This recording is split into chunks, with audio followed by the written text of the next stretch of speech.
First of all, I really want to thank you. I know I'm running a small college, and I know how busy that is, and you're running a very large country with many challenges. So I really appreciate the time that you're affording us. For me, it's quite extraordinary. The times that I've interacted with you and the few times that I've met you, you seem to be a very down-to-earth person. And that's a very interesting phrase that we use, down to earth, because in Arabic, the term for what the Prophet ﷺ asked us to do is tawada, which means to stay close to the earth. And so looking at that, I'm just curious how you've dealt with all these remarkable achievements. Shaykh Hamza, well, let me say one thing. And I have had a very varied life. Someone who finished his education, got a degree, but at the same time played international cricket. So normally when you play international sport, you have to be very focused. And it's to excel, to become the best in your country, you really have to have that tunnel vision. And normally it's very difficult to study. You can't do two. Most international sportsmen actually do not finish their studies. So because I did the two, I had a bigger perspective of life. So if you all you do is play sport all the time, and you have no other perspective in life, so everything becomes that sport. And so when you excel in it, you think, you've conquered the world. And there's always a chance that you will have arrogance in you because you're so much better than the other players. So, it's a very natural thing when you excel as a sportsman and you reach the top. So others are not as good as you, and because that's your world, you have this a chance of, in my opinion, what is the worst quality in a human being? Arrogance.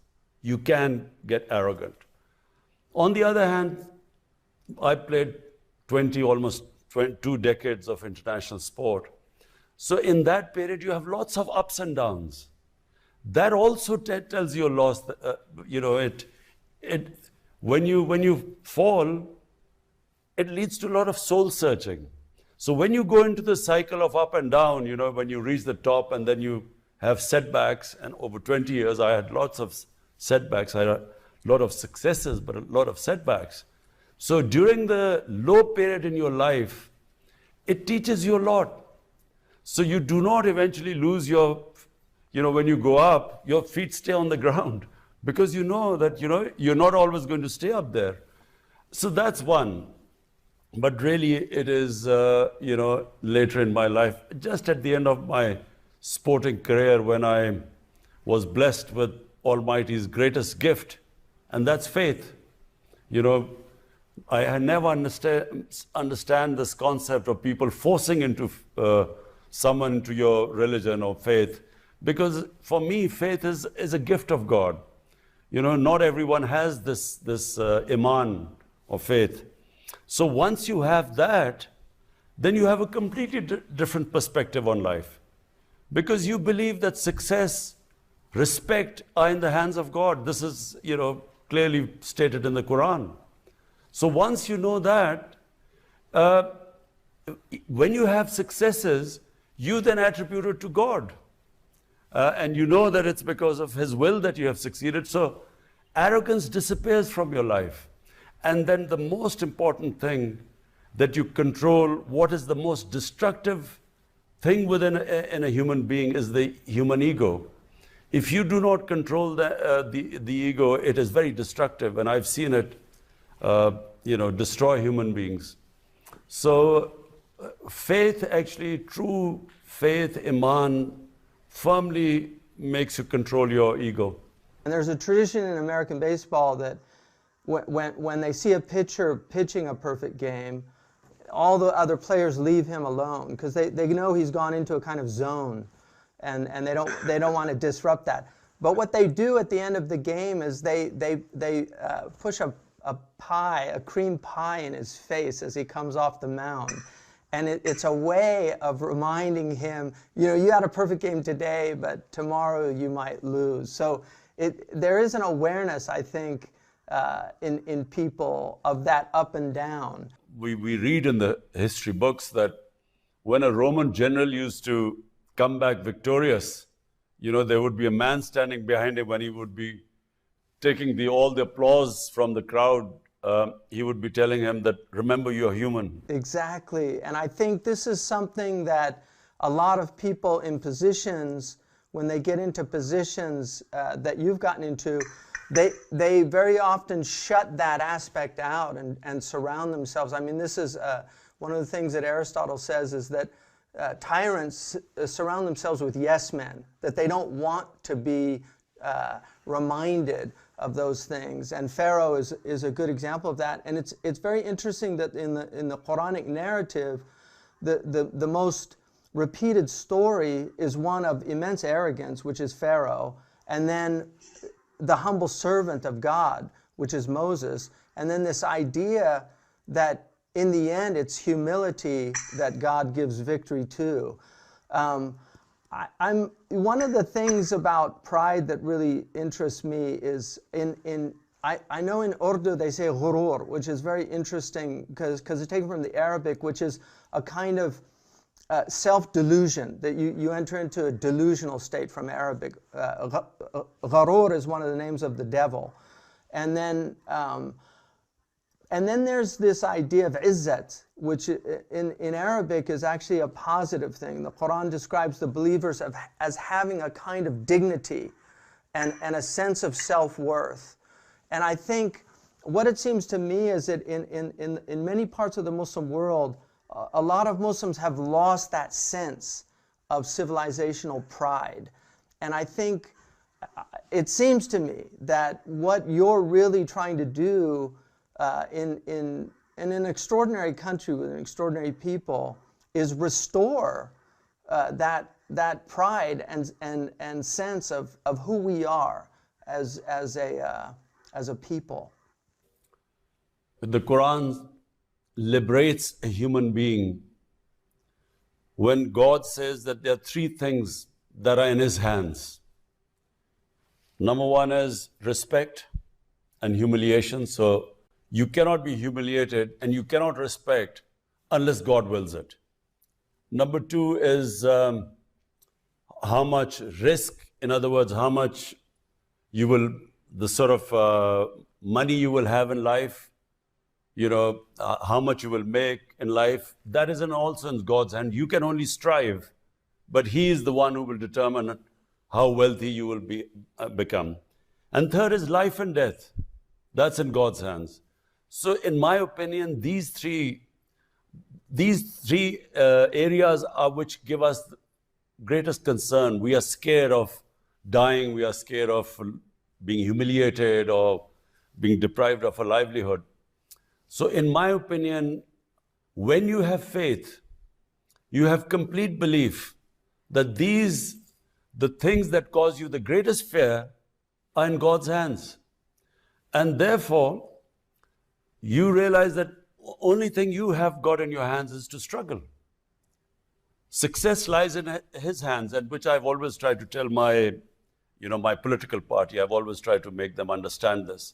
Because, when I came into politics, there were two things. Everyone, because there are mafias in politics, people were scared to come into politics because they were scared they would be killed or they would be beaten up by these mafias. So number one fear was actually of dying. And number two was of being humiliated because they were powerful people. They would, my character assassination in these past 20 years, the sort of things they have come out against me and all sorts of scandals and fake news to humiliate me. But the reason why I struggle all this time and for 15 years really without much success is because it was my belief that no human being can humiliate me, no matter what they say. And secondly, life and death is not in my hands. I'd built this cancer hospital, and I'd seen friends of mine come in to the hospital perfectly healthy with a tumor and gone in a few months' time. So this fear of dying is also a big impediment in a human potential, a human being achieving its potential. But the important thing which you said was pride. During my life, I also realized that this self-esteem, it is the greatest trait of a human being. In our language, we call it ghairat. It is a great quality in a human being. And I remember my house was being built, and it was the hottest time of the year. And I was just watching this house, the sun was blazing down and the laborers were working. And there was this one guy, young man who was his shirt was drenched with sweat. And he never once stopped working, whereas others would sit in the shade for a while, have a glass of water, and then come back. So at the end of the day, when he finished, I went in and handed him some money, which would have been a lot of money for him. And he asked me, he said, "Why are you giving me this money?" I said, "Because, I saw you the way you worked." He said, "The work I did, I've been paid for. And please keep your money." So the respect I had for this ordinary laborer was much more than so many rich people I've met in my life, who just do not have this self-respect and this dignity, or ghairat, as we call it. And you're absolutely right that, I find people, who have dignity and respect, no matter whether they have money or not, they command respect. You respect them. It reminds me, I took my sons to Uhud to visit Sayyidina Hamza. And there were very few people there, but there was a man selling candy. He was a little like a Bedouin man, and he was selling candy on a little cart. And so I wanted to get my boys something sweet at the place, and they had 10 riyals, and the candy was only like 2, I think, riyals. And I told the man, "Keep the change." And he said, "No, the candy's only 2 riyals." And I said, no, it's all right. You can keep it. He said, "Look, I'm not a beggar. This is my job. And it's only 2 riyal." And he refused to take like what I was looking at as charity because of exactly what you're talking about. And that is something I think God loves. It's that dignity that you carry with you. The Prophet ﷺ said in a very interesting tradition for me, I think, he said, the believer, al-mu'minu la yudhillu nafsa, the believer should never humiliate himself. And that gets to what you just said, is that really it's we who humiliate ourselves. Nobody can humiliate you if you have that dignity. They can attempt to take it away from you, but they can't. And that gets back to a question of how you think we can restore this sense of dignity that for a lot of Muslims seems that there's almost a shame, especially in wealthy people.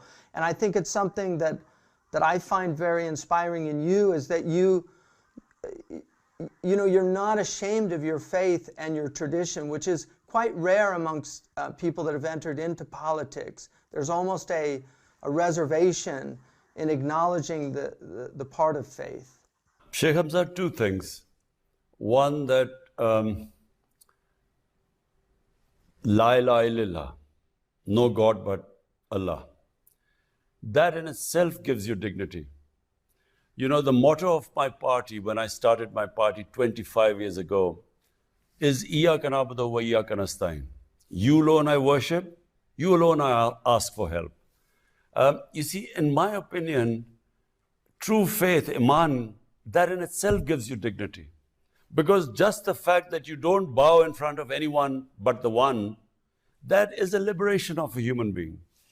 Young people ask me about who do I respect, or what is the concept of richness? You see, for me, someone who is rich is someone whose conscience has no price. You can't buy them. And that's what I mean, this, and you talked about the candy man and I talked about this laborer. People who don't bow in front of anyone, who do not allow their dignity, lose their dignity, whatever happens. They are the ones who command respect. And if I read this book after it's called The Arab Conquest. It's after our Prophet, after his death. The way the Arabs spread all over the world. And it's very fascinating if you read that. It was not, they didn't have any technical advantage over all the people they defeated. The Mongolians, for instance, they also had conquered half the world very quickly. But they developed a certain form of warfare. They had these special bows which used to shoot arrows much further than anyone else. They had these special horses and a war technique. But these Arabs had nothing. They were the same Arabs who were insignificant in front of Persian and Byzantine empires. But when you read about it, they were liberated souls. They were fearless. They were fired with a higher imagination. And this is the basis of, if one sports team is very talented, the other sports team has self-esteem and respect, they have pride, they will beat the talented team. And I've seen this more often in my life. And this is really it. The problem when you say about Muslims and rich Muslims and wealthy Muslims, I've seen them lose their pride. I've seen them, become servants of wealth. Their wealth has made them, enslaved them actually, and they stick to their wealth thinking that's everything. So this is unfortunate. In our Muslim world, we have very few leadership in the Muslim world, which actually is truly liberated. Yeah, okay, leadership, and this is something also really of great interest to me. One of my teachers is Sayyid Naqib al-Attas from Malaysia, who I think is a brilliant philosopher, but he wrote a book called Secularism, which he identified as what he felt was one of the fundamental problems in the Muslim world, is the secularization of the Muslim mentality and this loss of the sense of the sacred. And I think even a lot of people here recognize that, that a lot of the problems in the world are a result of seeing the world as a commodity, seeing it as something that you simply consume. And there's a type of human arrogance that goes with that. But one of the things that he said, he basically argued that the biggest problem in the Muslim world was a confusion of knowledge. And he said the confusion and error in knowledge created a condition for what he called the loss of adab within the community. And that condition arising out of 1 and 2, the confusion and error in knowledge and then the loss of adab, has led to a rise of leaders who are not qualified for valid leadership of the Muslim community and who do not possess the high moral, intellectual, and spiritual standards required for Islamic leadership.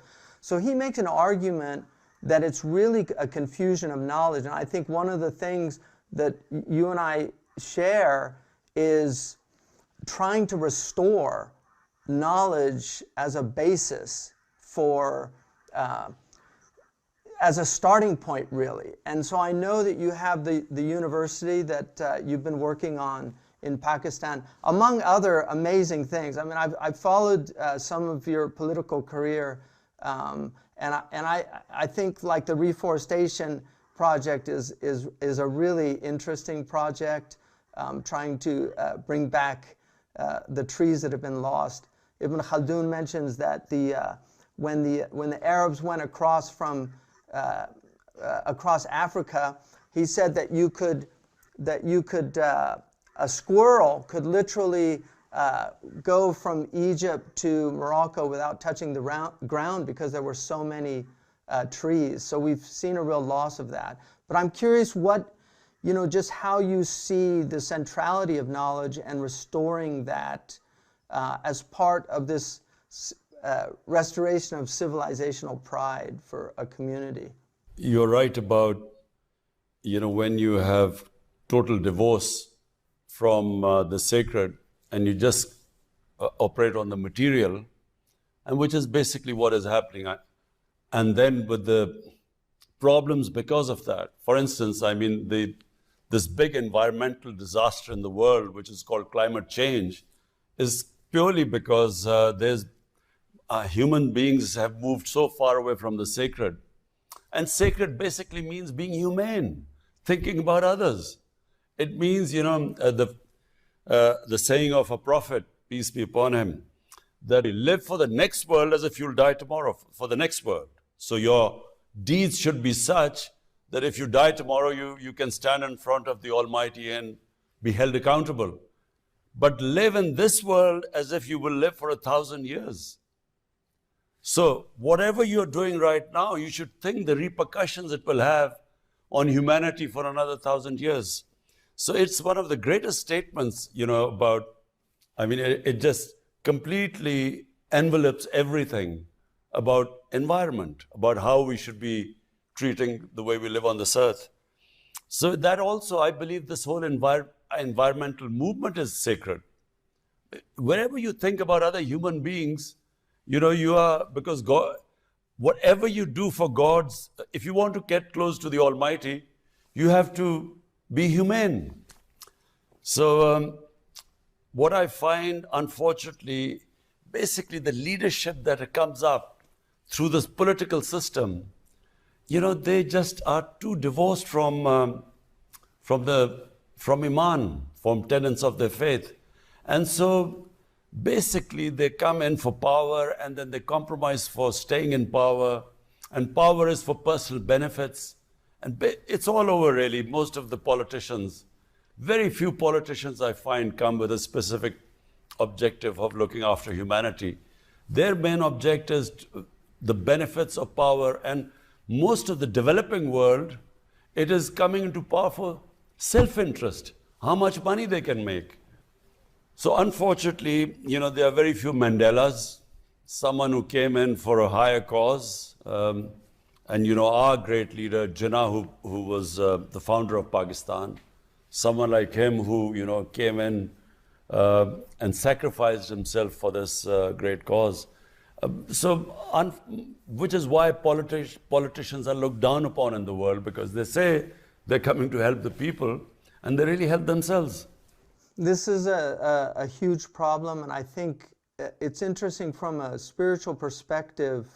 A lot of the ethical traditions that we have, and not just in the Muslim community, the source of this is arrogance, and because it's the idea that the human being somehow has only responsibility to himself, that he's not responsible to anything above himself. So he in essence makes himself like a god, and that gets to how do we just in terms of as a community, how do we get out of the conditions that we find ourselves in? Because I think a lot of Muslims, have looked at the Muslim world for some time and seen the type of rulers that exist in the Muslim world, and I think there's so much animosity, unfortunately. So instead of praying for people, because one of the things that traditionally, like in the Imam Tahawi's creed,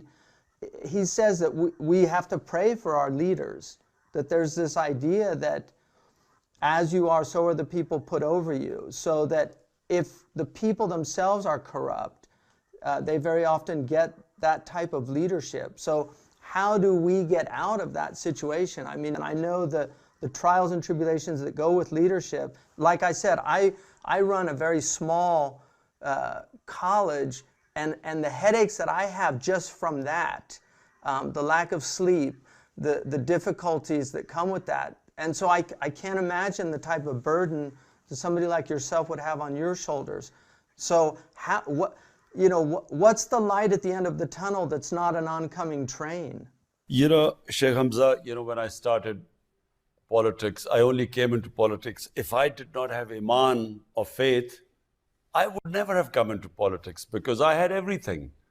I mean, I was already a big name in my country, a sports star, and I had, respect, and I had, the money I wanted for my life. I had enough money. So, for me to spend 22 years of my life struggling to, become a prime minister, it made no sense. Why would someone like me who had everything? So the only reason was I believed that I had a responsibility to my society because I was given more than others. The whole test of a human being, according to, I think, all religions, is that if God gives it, He will test you according to what He's given you in life. The hereafter test, the test when we meet our when we meet our God, He will test us. What did we do with all the benefits and privileges and His blessings He gave us? So I figured out, and I had already had faith before I came into politics. And I came into politics because I had faith. And because I had faith, I realized that I was so blessed that I had a responsibility to the society. So I wanted to make Pakistan an Islamic welfare state based on the concept of the state of Medina by our Prophet, peace be upon him. And I also, looked at his struggle. The Almighty made him struggle for 13 years. So I figured out that, if he could make his, the person he loved the most to struggle, then, and we were told to follow his way, his sunnah. So that's how I did it. Because I did not think that I was going to make any personal gains or some benefits of power. I came in because I thought we should make Pakistan, make the state on the principles of the state of Medina. And I always believe one thing, that, despite all the difficulties and adversaries and disappointments, I believe that, we human beings God has only given us the power to struggle. Whether we succeed or not is not in our hands, as was shown by, the life of our Prophet, because for 13 years he struggled, and a very tough struggle. And then when he did the hijrat to Medina, he didn't know that it would be the beginning of his rise. And even then in Medina, for first 5 years, it was a real struggle. So therefore, for me, it was just a struggle. And I have this ideal that we want to have this country based on two principles. One is it should be a welfare state, a humane state, which takes care of its bottom strata of the society. And secondly, rule of law. The fundamental principle of a civilized society is where you bring the powerful under the law, and which is the biggest problem in the developing countries, because we don't have rule of law. Powerful have one law, and the weak are judged by another law. So the jails are all filled by the poor people. The rich crooks never get into jails. So these two concepts are the basis of what my struggle is about for Pakistan. I don't think that's just a problem in the developing countries, unfortunately. A lot of people that should be in jail in Europe and America are not in jail. So I think that seems to be a major problem. In coming to winding it down, I think it seems to me that you've taken on an incredible challenge, and it's very inspiring. And I think I know a lot of Muslims here are inspired by it. One of the most successful communities in the United States is the Pakistani community in diaspora. And in fact, the college that I'm running and right now that I'm in is largely here because of Pakistani immigrants to America. I mean, we've had the real backbone of our support has been from South Asians, from largely Pakistani, but also Indian and Arab and other groups. And it's the Pakistani community here is a very successful community.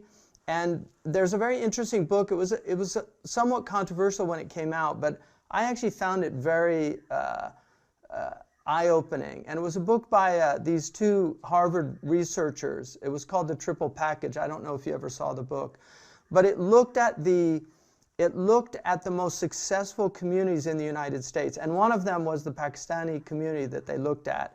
And they identified 3 qualities of their success. That's what they called the triple package.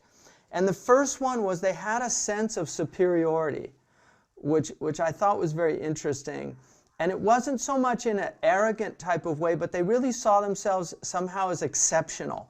And they said that view could be a religious exceptionalism, like the Jewish community, like a chosenness, or it could be ethnic or national.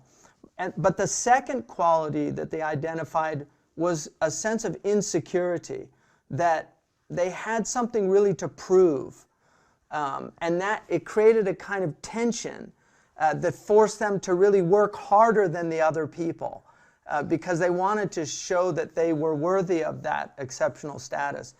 And then the third quality that they identified was delayed gratification, that they were able to put off. And that gets back to what you were talking about discipline, because certainly I know that anybody that becomes a world-class athlete delays gratification. They have to, because of the type of discipline and effort it takes. And so those were the 3.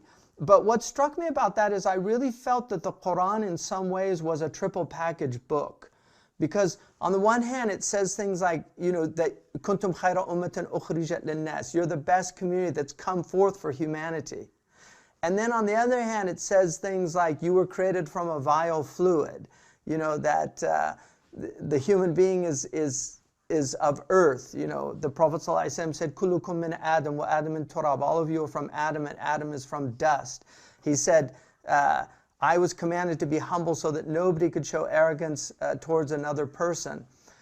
And then the third thing was this delayed gratification, which the Quran in so many verses tells us to put off for what's coming, that not to take things now. So I feel those 3 things, the restoration of that in your country, I think it seems to me that you yourself display those qualities, and how we can restore that in the greater community seems to be the challenge that we face. You see, Shaykh Hamza, I feel that in Pakistan, this country has tremendous potential. People are immensely talented, they're quite diverse. We have a very diverse mix of ethnic groups in Pakistan, very talented. Problem is, we haven't, if I look back why we haven't achieved our potential, it's one sentence, rule of law. We have had elite capture. So a society where a certain elite just captures the resources and deprives the majority of proper education, healthcare, justice. And so, if I had to put my finger on it, it's a lack of rule of law is the reason why we haven't achieved our potential.